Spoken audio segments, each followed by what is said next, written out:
Welcome to a special Rosebud edition of Picture Lock, where we focus on film. The 2015 Rosebud Film Video Festival takes place this weekend in Arlington. In studio, I'll be talking with some of the filmmakers that are actually in the festival. That's all ahead on Picture Lock.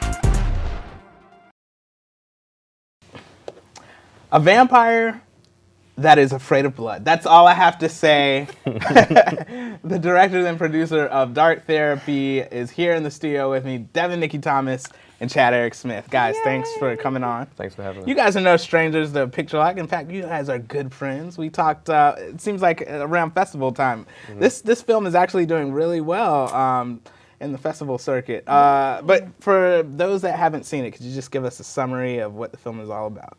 I'm gonna pitch it. Okay. Dark Therapy is a short horror comedy about a vampire who has an irrational fear of blood, and so he seeks psychiatric help. Yeah. You know, we all have issues, and so do mythological creatures like vampires. So. Nice. Because really, we all have a little bit of a monster in us, you know? Yeah. That's very true. Yeah. It's deep. That is deep. So what inspired you guys to write the film? And did you guys teamed up to write it, or? Yeah, we started writing. We actually thought of it through Facebook chat. So we were just talking on Facebook like in 2013, and we were like, let's collaborate. She has a production company called Unitivity Productions, LLC. Yes. And I wanted to, you know, play a type of character that I'm attracted to. So I had seen Dark Shadows with Johnny Depp, like around the time that I thought of the idea, and I said, well, how about a vampire? At first I thought of a vampire who gave up blood because he became a Jehovah's Witness. You know, but then I said, oh no, how about someone who doesn't like blood? And so she was like, I'm game. We punted back and forth a few different ideas and was like, no. But I think it's really true that when you found the thing that sticks, it's like, yes, let's do that. And so he came up with a draft, and then I added to the draft, and then we wrote some stuff, and then he added and rewrote some stuff, and then we had a product, and then it was time to figure out the logistics and shoot it. Let's talk a little bit about that, because you guys are both acting in it and then calling the shots. You know, I mean, what did you do? You were like, and cut. You know, like how? Yeah, that's exactly what it was. Okay, we have 3 more minutes for lunch. And like I'm touching up my makeup, making sure his makeup is fine, keeping track of time, and he's calling cut and telling people how to set up shots and stuff. So it was. Yeah, we shot it all in one day, so we had to make sure that we used our time wisely, and you know, we shot it in order basically, and so I knew that I had to get my shots out of the way, and that wasn't really directing myself so much as just going by how I felt. But it definitely felt weird and awkward when I was no longer needed, but I was on, you know, as the director, and I'm dressed up as Erebus, and I'm like, do that again, you know, and I have these white eyes, and I look all creepy and everything. So, so that was probably odd for the other actors. Yeah. It's a different type of thing, because you're like, somebody gonna call action? Like, where are we supposed to be? It's like, by the way, we're supposed to be doing that. So it's a little bit of a transition, but I think the second time around will be a lot smoother, because now you kind of know what to expect, and there's a lot of lessons learned, and the point is just to improve and to create better product and to be more efficient. And Now, you know, I do want to get into that a little bit, because, you know, just to share with the viewers and listeners, like, what you guys have learned about it. But I have to say, it seems like you all probably have a lot of takes that we didn't see. Like, how big is that stash? Because it's pretty substantial. Keeping in mind, though, that we did have to get out of there, and it was kind of like either we get it in today or we can't. Right. You know, so there's a lot of funny stuff that didn't make it for one reason or another. A lot of it had to do with continuity, because and also we knew we wanted to have improvisational feel to it. And I kept on telling her that I wanted it to have like a Key and Peele type of feel, be it, you know, cinematic looking, but have improvisational. And so there was some times where like I would improvise, but the camera wouldn't be on me; it would be on her, and so we couldn't. And so that was a learning process when we were in the editing room. I was like, "Hey, how about that time when I made that joke?" And I was like, "Yeah, but you weren't on camera when you made it." And I was like, "Oh man, that was good." So if we, you know, maybe if we do something like that again, we could shoot, you know, 2 cameras, like. Well, that's the ideal situation, to have the best setup, the most coverage, you know, with the best audio. Because I'm going to tell you, just keeping everything going in my head, I found it difficult, because obviously this was my first time producing and just being on both sides of it. I found it difficult to improvise, which is usually something that I do fairly well, you know. Yeah. I found it very difficult to think about the scene and you know, okay, who's next? Oh, well, we have to get Honey and Nico Tarley, Honey St. Dennis and Nico Tarley. We have to get them out there. Okay, when are they gonna rap? When are we gonna eat? What do we have to do next? Now there's blood on his shirt. How do we, you know, like it was. I found it difficult to bounce back and forth. And then by maybe 10 o'clock, my lines, I don't remember too much of anything. Right. Yeah, after that. So it was fun, and I was definitely wired, but yeah. So, you know, you guys have, as you say, you have Unitivity Productions. Are you guys going to do any more collaborations? You guys have anything that you're already working on together, or what? Well, so Unitivity is my company, and Chad is a director. So I think that there will be a lot of... Yeah. People seem to like us together. There's no reason We why. look good together. Camera right there. Wow. Nice. There's no reason why we wouldn't be able to work together again. There's no reason why we wouldn't be able to come up with something that's funny and thought-provoking, potentially controversial. I don't know, but it just is a matter of scheduling. He's got some stuff going on. I've got some stuff going on. So it's just about growing, I think. Now, would it be too much to have Erebus, the feature-length film, or? I would love to see Erebus come back and see him, like, you know, like on the green line of the metro station. You know what I mean? You know, Right. Well, actually, like at the carry out, trying to get some, you know.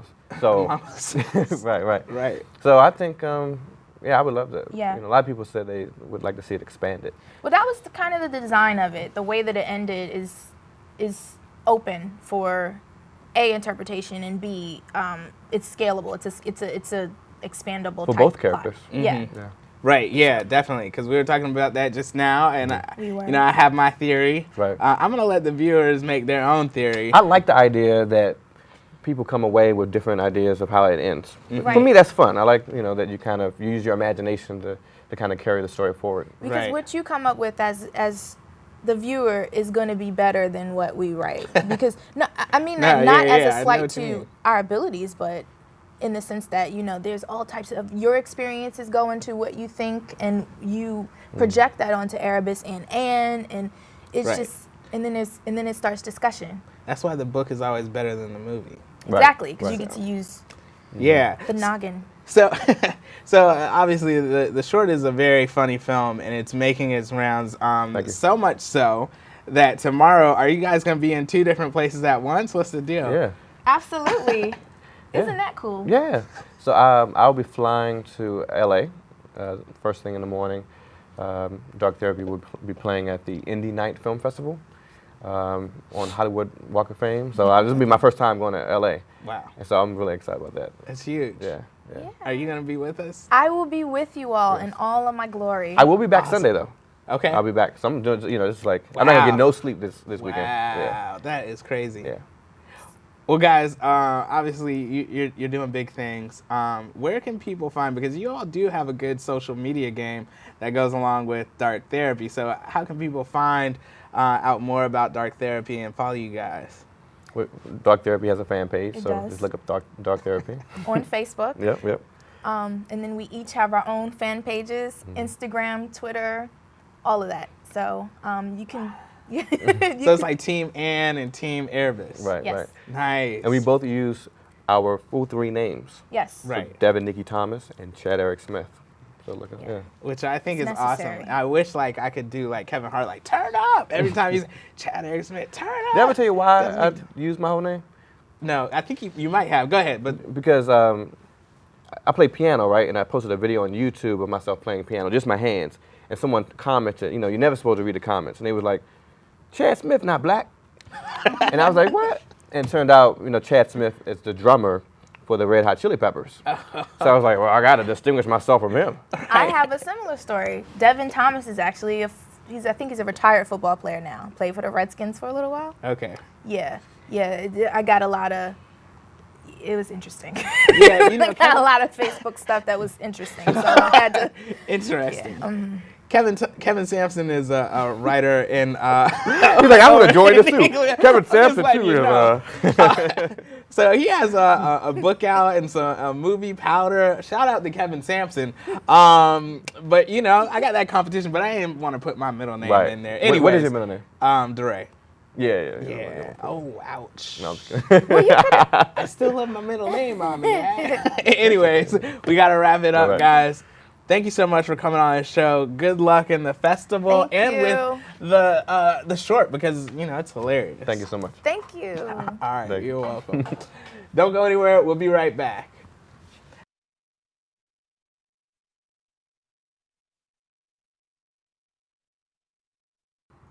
One of the things that they teach you in film school is not to do a period piece just because it costs a little bit of moolah. My next guest didn't listen to that. I have in studio with me Henry Leaker and Zach Gross of The Machine. Gentlemen, welcome to Picture Lock. Thanks for having us. Thank you for having us. My pleasure. So, like I said, you know, usually you're not supposed to do period pieces, but you guys were able to pull that off. Zach, can you go ahead and just give us a summary of what the film is all about? Sure. So it's a period piece, but it's multiple periods, and it is about an inventor, a mysterious inventor who invents a strange machine, and these two thieves that break into his house, and strange things happen because of it. Awesome. And Henry, you actually wrote the film, correct? That's true. So what inspired you to write it? This guy was looking to do a senior film thesis at George Mason University, and he specifically wanted to do a horror film. And I kind of had a different idea in mind when he came up to me about it, but he said I specifically want to do something that kind of evokes a Victorian, a kind of turn of the century, H.P. Lovecraft, kind of Edgar Allan Poe kind of horror story. And over a long discussion about, science fiction and horror, two subjects that we kind of bond over a lot, we kind of decided to combine the two to come up with The Machine. Okay, cool. So, like I said, in thinking about a period piece, even though you said it's in different eras, it's still of a distance before. So where did you guys actually shoot it? What were some of the challenges maybe that you faced in terms of getting like the car and the clothes and all that kind of stuff? It was a lot of kind of shouting out across social media and different emails and talking to people who are friends of other people, and we shot it down in Surrey, Virginia, which they have the location is called Bacon's Castle, and it's the oldest brick building in the Northern Hemisphere, and we got really lucky. It's privately held, so we, on a whim, found it online, went down there one afternoon, talked with the manager, and then he actually put us in contact with the people who owned all the cars, and it was this kind of domino effect of getting it rolling, so that's Nice. how and everyone kind of came out and volunteered. We really didn't pay. Now, did you guys do this as students or after grad school or film school? It was after graduation for me. Okay. So I graduated in December of 2013. We shot spring 2014. So it was his last semester, and I had just graduated. Yeah. Okay. Sweet. So, I guess prior to this, have you guys made any films in the past, or is this like the first short that you've actually done? So we are part of a collective called Hand Me Down Films, and it's 8 of us that all went to Mason, and we all bond over doing each other's projects, and very often like 2 or 3 of us in the group will go off and do a project, and everyone else fills other roles on it. So we had done, Hand Me Down Films had done 2 or 3 shorts, and we had done like an hour-long film beforehand before we did this one. So we were, by the time we went down and filmed, we had a lot of experience under our belt. And even before that, we'd worked on our own projects. So I'd say everyone on set probably had 2 or 3 films, short films under their belt, outside of Hand-Me-Down Films as well. So we were pretty well versed. We vaguely knew what we were doing. Yeah, and it shows. It's Thank you. definitely a technically well done film. One of the things I wanted to ask about that, silence and noise is also a character within the film, right? Yes. I mean, there's only like 3 characters in the film, but you have silence and noise that also plays a role in it. And Zach, you're getting excited, so obviously this this must have been a part of the thinking behind it. So just talk a little bit about that. It was originally supposed to be a film with no dialogue. It has a narration in there now. But I had pitched to Henry, like, I want to do no dialogue. I want it to be all about visuals and sound design. And we showed it, and it came out well. It just wasn't getting the audience reaction we wanted. So it looked good, but no one knew what was happening. Yeah. So a couple months later, me and Henry went back into writing mode, and Henry actually cranked out a really incredible narration that, in the end, actually kind of pushed more of that H.P. Lovecraft, Edgar Allan Poe vibe that we were trying to get. And so we hired another actor. He did the voiceover, and I think hopefully it's a better film. Right. Yeah. I hope. Now, I'm not sure. Maybe this is just me, but when I first saw it, the narration, it kind of threw me for a loop as to who was actually. So that was part of it. It by no means was something that we planned. Yeah.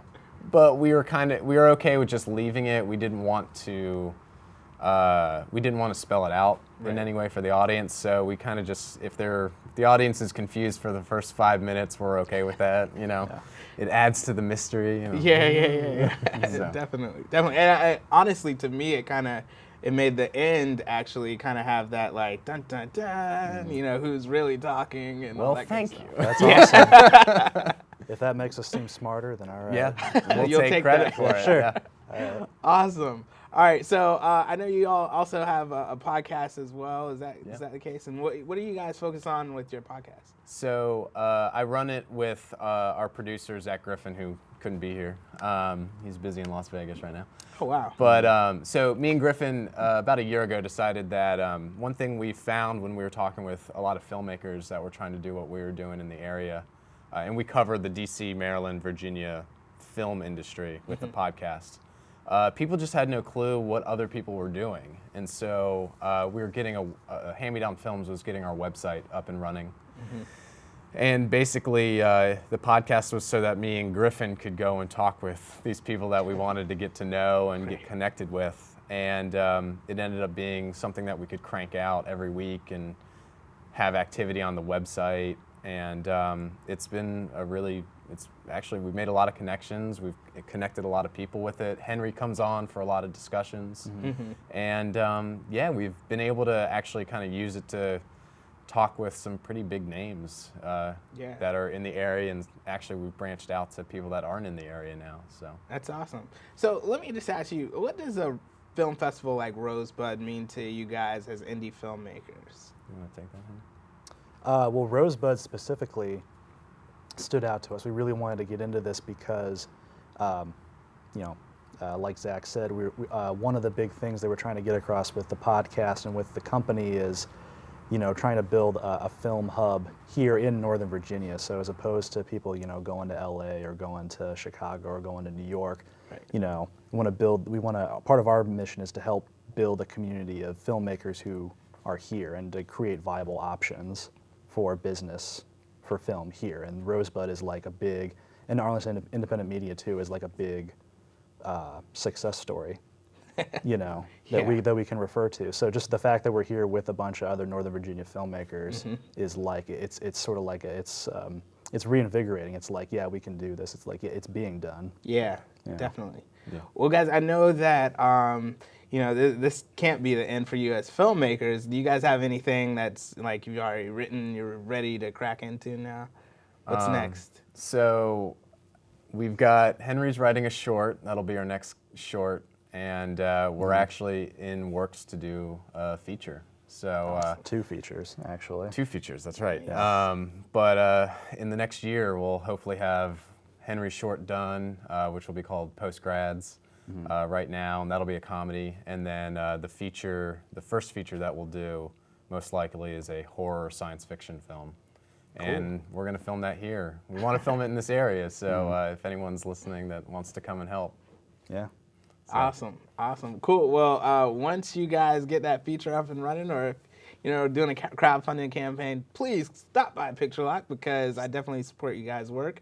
It's definitely I enjoyed The Machine, like I said. It's awesome job in filmmaking. Yeah. All right. So before we get out of here, how can people find you guys? How can people find The Machine and Hand Me Down Films? So, yeah, I've got a long list. You can go to www.hmdfilms.com. That's our website. We're on Facebook at Hand Me Down Films. We're on Twitter at HMD Films. We're on Instagram at HMD Films.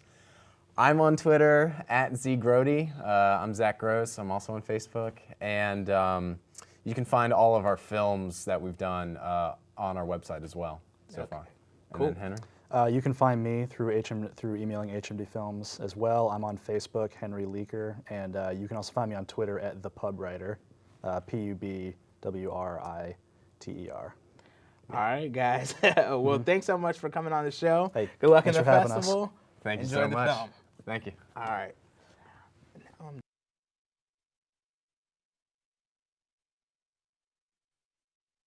Hi, this is Mike Parsons with DCFilmdom.com, and you are watching Picture Lock.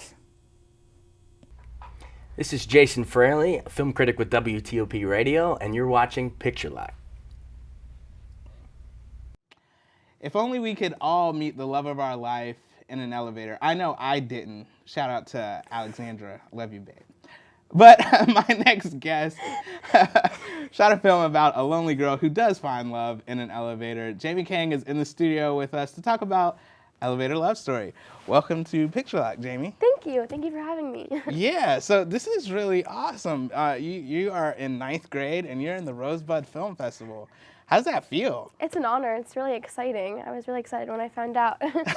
Yeah, it's, I definitely think you have a cute film on your hands, and I don't know. Do you want to be a filmmaker? What? I don't know. Like, it's always something that I've kind of done like on the side, like for fun. But I mean, it would be interesting.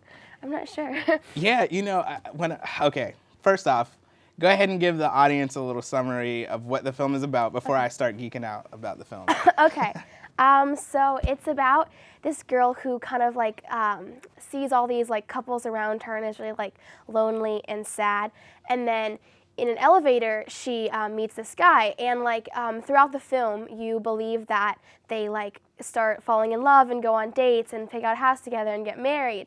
But what you don't realize, that you find out at the end, that it's all like a fantasy, and that it was never actually. It was just like kind of in her head. But the kind of like surprise ending, I don't know if I'm like giving it away, but is that she that it was all like a dream. But then he also like. It's kind of hard to tell, but he also whistles one of the songs when he leaves, so it's like it's kind of like left to the audience to figure out like what they think happened, I guess. Right, and I think that's cool. And that's what I was about to geek out on, is because even though you're in high school, there is obviously a certain amount of technical proficiency there. I know you've done this through the Educational Theater Company. Do you want to talk a little bit about that? Yeah.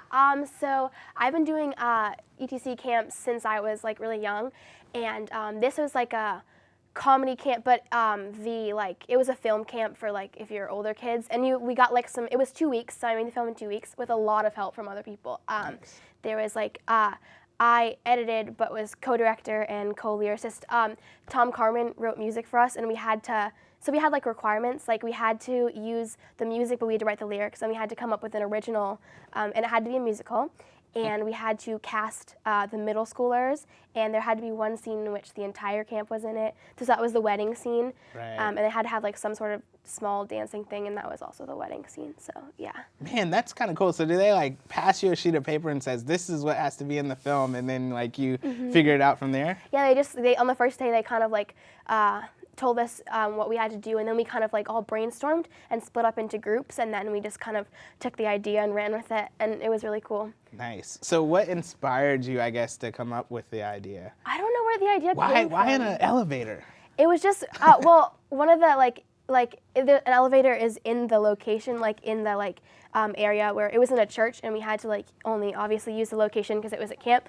So I guess it kind of, but we just kind of like, I don't know, we were all bouncing ideas off each other, and it just kind of like came, and then we would all like add things to it and expand it and depth and stuff, and then we started storyboarding, and just yeah, it happened really fast because we only had like the first week was planning, the second week was like execution, so we had to like come up with the idea, then we had to cast it and record the songs in the first week because the songs were recorded separately and then played underneath, and they had to like mouth the words and play it on set. So it was kind of difficult, but it was fun. Gotcha. So it's kind of like a big, in a sense, a music video because you know, they're lip syncing. It's like that, yeah, because you play the like recorded underneath, and it was hard to like a little bit match it up when I was editing to like match up the make sure it's like their lips are moving at the same time. That'd be really weird. If it was, like, Did you guys slate it? If you slate it, then yeah, it's helpful. We did some, but not really. Okay. So it was. Let's talk about that. What were some of the challenges that you found on set? Yeah, that was hard because, and it was hard also, like, things that I didn't do right on set were hard when I was editing it.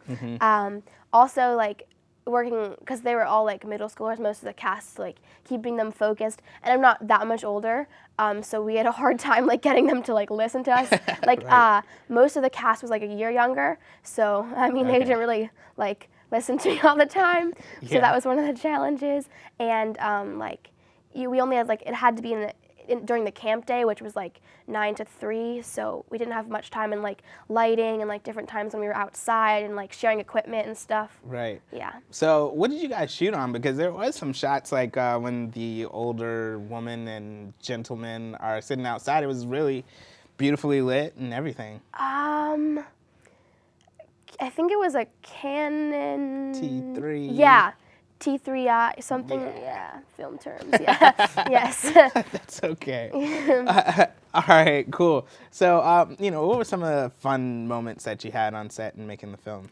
I don't know, it was a lot of fun overall. Like, when we weren't, like, tense, it was fun, and, I don't know, it was fun, sorry, recording the music and, like, we would get really into the songs because you hear them so many times. Like, we would sing along and start dancing behind the camera, which would make the actors laugh, and then we would ruin the shot. But it was fun. We all kind of like bonded, so that was fun. Yeah, that's really cool. So, and you said that you guys actually wrote the songs. So, you know, is music, singing something that you like to do? I know you're like super involved in your school in the theater program, right? Yeah, I'm doing musical right now at school.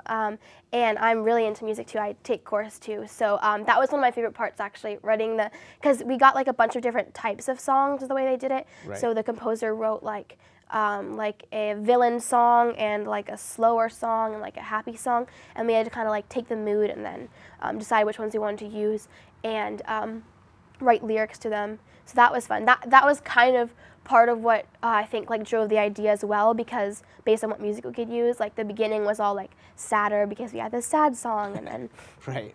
yeah. Yeah, and I love the beginning. You know, it's in black and white, and so it's a little sad. There's this one shot, and I was like, oh my goodness, is this what happened? But I think I figured out what it was. So right at the end, while she's walking down the sidewalk, right, it's almost as though I thought that like you're like on a crane or something, but I think you just like kind of panned up just a little bit. Yeah, there was a glide track we used for Okay. part of it, but was it the one where it's just like a close-up of her face? Yeah, it's a close-up of her Yeah, I face. think it was either like a glide track moving forward, or I think we might have panned. I'm not sure. Yeah. But I think it might have been the glide track moving towards her.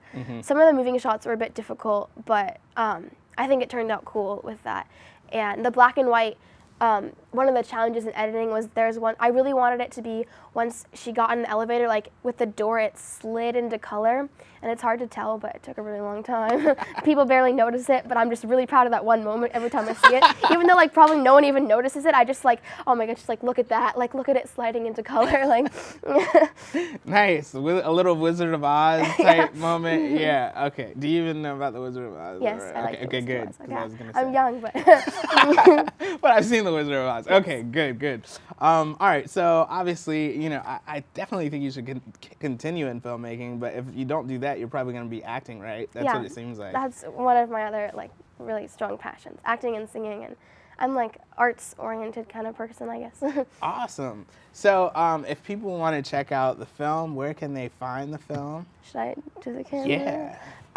ETC on Film. They have a YouTube channel as well, and they also have an Instagram and a Facebook, Educational Theater Company. But you can find the film on their YouTube channel, so you should check it out. All right, Jamie. Well, congratulations on getting you into so the much. festival. I hope you continue to blossom in this career because I think you do have an eye for what's going on, and you just continue along, and you'll be making some awesome films. Thank you so much. Yeah, no Thank you problem. for having me. Yeah, it's really come fun. back like in 10 years, like go listen to the WTOP interview. I will. Like when you're a big shot, and like just remember Picture Lock. That's all. Okay, I will. Thank you for having me. All right, no problem. Thanks for Nice coming to on the meet you. show. Nice Thank meeting you.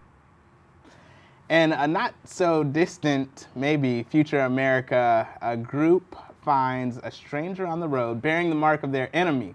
Can they trust them or not? That's the subject of our next guest, Gary Volker's film, Settled. Gary, welcome to the show. Thank you very much, Kevin. It's good to be here. Awesome. So could you just give a quick summary for the audience about the film? Well, it takes place in kind of a broken down future America. It takes place kind of after this global economic crisis has taken place. It's kind of, taking everything back down, the great equalizer, if you will. Right. And so people are finding ways to survive and try to get through this. And you have groups of people who try to kind of huddle together. And I guess really the approaches to it, I find a lot of times crisis can bring out the best and worst in people. Right. And so some people, they get together and they try to form these little communities and try to help each other out. Other people take advantage of the situation and they're just going out and just, just violence and everything else, and they become what they're going to become Right. through that. And so this group of people, they've kind of, the film is actually based on a verse in the Bible. I'm not going to preach at you, but No, go ahead. but Psalm 68 verse 6, which says that God sets the lonely in families. He leads forth the prisoners free with singing, but the rebellious dwell in a sun-scorched land. So that's kind of how we set this whole thing up. You got the people who are in these families. You've got this prisoner, this guy that they find on the road who's in chains, and he's actually bearing the mark of this group called the Scorchers, who are the crazy people who are out there just taking advantage of the whole situation and just no regard for human life whatsoever. And there's a group that wants to be compassionate towards him, bring him in. He's an outsider. The guy who's kind of running security says, no, get him out of here. There's a lot of animosity there. And really, it's really a story about understanding that the people who aren't exactly like you, that you may not accept and you may think look differently than you, or you might perceive as being the enemy or whatever, might be the very people that can change your life, or Yeah. in the case of Jack, save your life. So there's a lot of themes about just accepting people who you might feel naturally antagonistic toward, but realizing that they might be a huge part of your future. Right. So, what inspired the story? Because you directed it, but did you write it as well? No, I did not write it. It was written by Michael Murray, a great screenwriter, and he's in this local area. He's in Loudoun County, actually, where we shot the film. We shot the film in Purcellville, mostly in Purcellville. But yeah, he wrote the script for it. Right. And like I said, you're no stranger to, I guess, me on the red carpet. I know the film was in the Indie Capital Awards earlier, and I know I talked with Josh Murray about, were you guys going to do a feature and everything with this? But the one of the things that I really enjoyed about the film is it is that kind of dystopian society. But you all, like you said, you shot it in Loudon, so this is local, and I love seeing indie filmmakers that locally are doing big budget things. Like, you couldn't tell me that this wasn't shot on a big budget. It just looks amazing. So talk a little bit about, in terms of the production, like what all went into creating this film. Well, and this is probably going to surprise you, but we made the film in 17 days. We 10 days of pre-production. We had a 4-day shoot, and then 3 days of post-production. Wow. Now that was because that was the format for it, and everything was for a speed film a speed filmmaking competition out in LA. And so we had that set amount of time to do it. We didn't even know what our story was 17 days before we got the thing done. Now, of course, what's screening at the Rosebud is a slightly, tweaked version of that. It's more of a director's cut, and we kind of, when you make a film that quickly, you make compromises along the way. And I wanted something that was a little more, polished. But yeah, that was the process. Was we knew we wanted to do it based on that verse of the Bible, and then we sort of brainstormed some ideas, and then Michael Murray went off and wrote. And he's a great writer. He's actually written I don't think I can say this, a feature-length screenplay that's it's kind of its own thing. It's a little bit different than Settled is, and I've read it, and it's awesome. And I think that's all I can say about it. But Okay. Anyway, and then it was kind of interesting because I was living in Seattle at the time, and they flew me out to direct the film. And Paula Wood, one of the producers, she had worked with me on Breaking, which we shot in Seattle. I directed that, and she produced that with me. And we had a good experience together. Paula's great. You know Paula, right? Yeah, she's awesome. Right. She's just such a joy to work with, one of the best producers I've ever worked with. And so she brought me on to direct the film. So I came, and I was working with people I'd never worked with before. Okay. So that was a really cool experience, to take a story that I hadn't written and to take a group of people that I'd never worked with other than Paula and make a movie. And it was an interesting experience, yeah. Yeah, and you're no stranger to filmmaking. Like, this wasn't your first film that you actually done. You'd actually done, I've seen the short Breaking, correct? So just talk a little bit about, I guess, filmmaking, your love for it. And I know you're also a part of the Nova Christian Film Group, right? Yeah, well, I've wanted to be a filmmaker since I was 4 years old.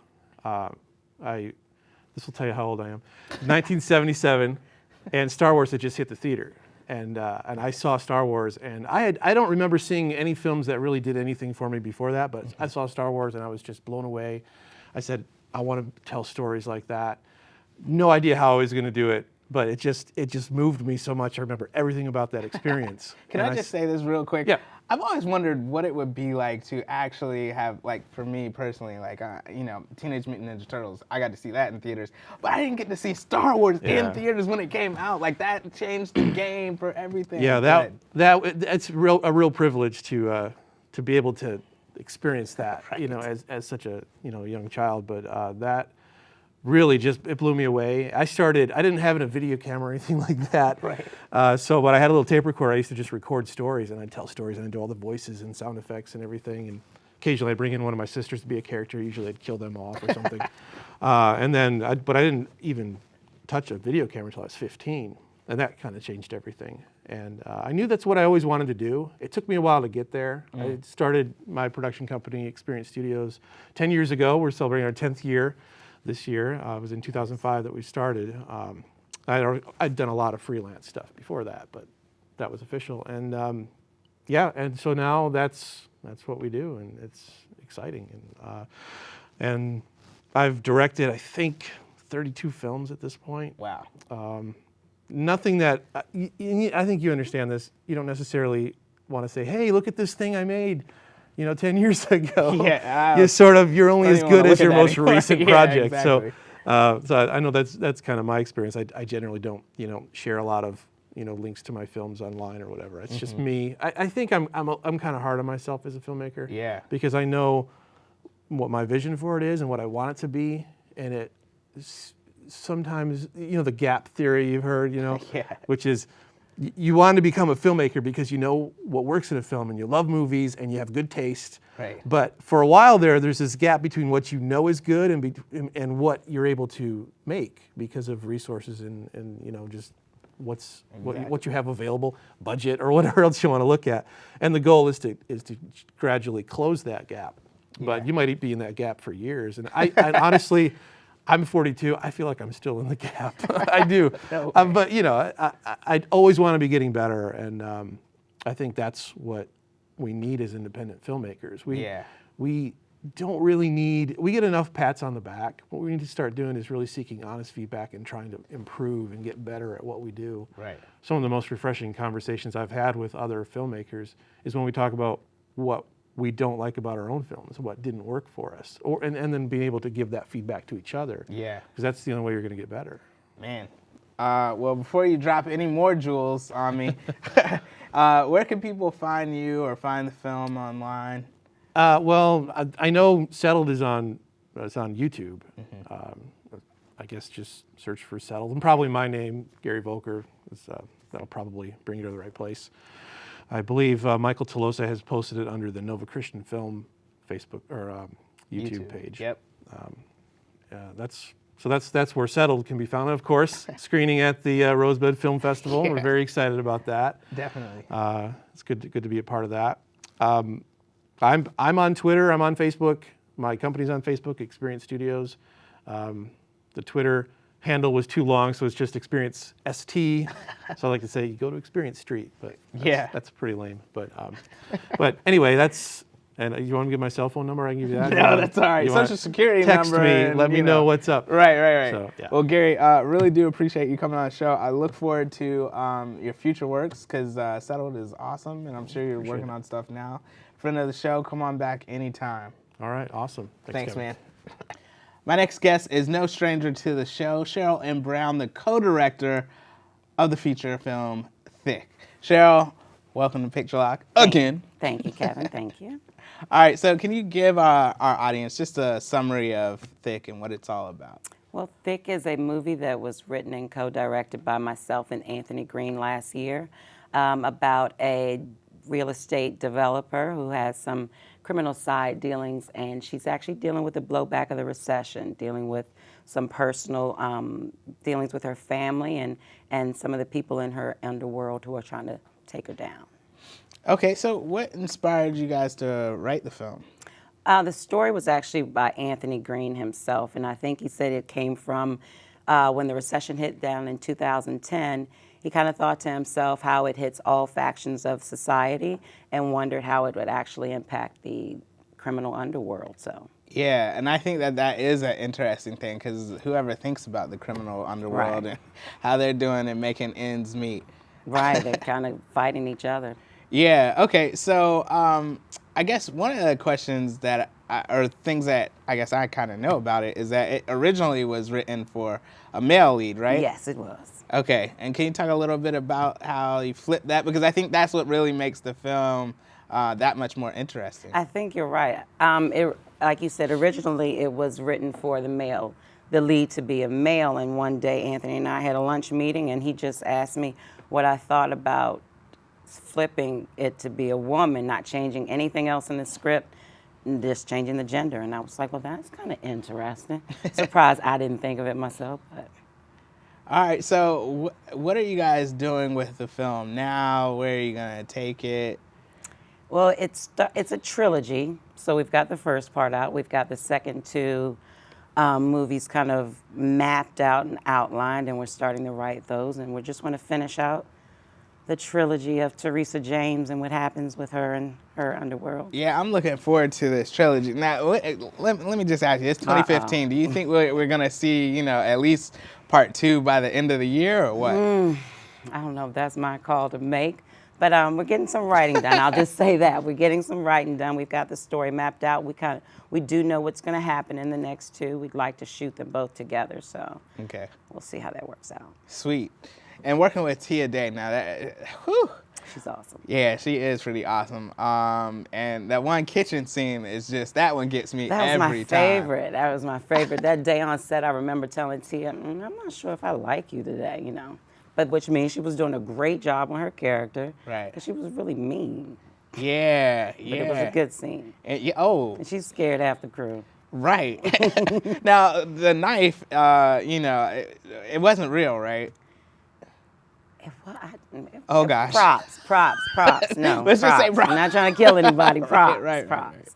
I think you guys work with a local weapons organization for film. Can you talk a little bit Brian about that? Detling Stage Armory. He's fantastic. He gave us a lot of good pointers. He gave us a lot of good props, the guns, all those things, and he's fantastic. So Sweet. Now, you guys do a lot of work under the umbrella of Skyrocket Productions, Yes. correct? Can you talk a little bit about the company and what you guys do? Well, Skyrocket does a lot. We're a full service. They're a full service production company. They have also gotten into distribution lately. Anthony's first film, The Henchman's War, was done under the Skyrocket umbrella, which is now on Amazon. If you'd like to check that out, Check it out. And you can get big on Amazon too. And Skyrocket is it's just pulling in a lot of independent films and a lot of independent artists and bringing them together to make some great films. Yeah, that's awesome. So, are you writing anything right now for the future? Currently, actually, yes, I'm actually in the middle of writing a movie about 5 women who kind of go on a trip together and they talk about love, life, and friendship. And Nice. yeah, I think it'll be pretty good. It's not waiting to exhale type No, it's kind of a road tripping. no burning cars or anything, no male bashing. It's Right, actually right. about friendship, female friendships, and how they can actually clash but still get along and still, you know, be grown women about how they handle things. Yeah, that's awesome. Now, you and Anthony are no stranger to being champions of the indie filmmaker, especially in the D.C., Maryland, Virginia area. I definitely want to get into the Indie Capital Awards, but first, what does a film festival like the Rosebud Film Festival mean to you as DMV artists, filmmakers? Oh, it's definitely a fantastic platform to have our work seen, you know, and it's a celebration of the work from the area filmmakers. So I'm definitely appreciative. We definitely, both of us are appreciative of this honor of being with Rosebud. Cool. So the Indie Capital Awards, you know, you just celebrated some kind of way. I know you just celebrated. I wonder how you know, yeah. Can you talk a little bit about that? And I mean, also just plug it for the filmmakers, indie filmmakers that are watching the show, listening to the podcast. Well, the Indie Capital Awards is the brainchild, again, of Anthony Green. We celebrated a first year last year. Thank you to Kevin for helping us to host that last year. And it was a celebration of all the, again, artists and creators in this area of the National Capital Region, this whole DMV area. We came together at the Angelica Film Center, and it was a fantastic affair. People came very dressed up. We honored, you know, it was kind of the Oscars of the Indie Capital Awards. And Right. I think we had our fantastic first season. We had a great turnout, and we look forward to this year. Awesome. Now, to take it back to Thick, you know, with the new show on Fox, Empire, have you seen that? Not yet. Not yet? Not yet. Okay, well, then we can't even discuss that. But that's all right. All right, Cheryl. So where can people find you guys online, Twitter, Facebook, all that good stuff? Well, you can find me on Facebook. I think it's just Cheryl Brown. Yeah, Skyrocket is skyrocket.us. You've got Anthony Green. He's on Twitter, Facebook, all that other good stuff. I think that's about it. I think that's how you find me. Awesome. Well, Cheryl, you guys are friends of the show. Come back anytime. Thanks so much for coming on. Thanks for having me. All right. Stay tuned for the wrap-up. We'll be right back. That's all for the Rosebud special. I'd like to thank the filmmakers that came on the show. You can find Picture Lock at picturelockshow.com. Follow us on Twitter, like us on Facebook. But until next time, keep it locked on film.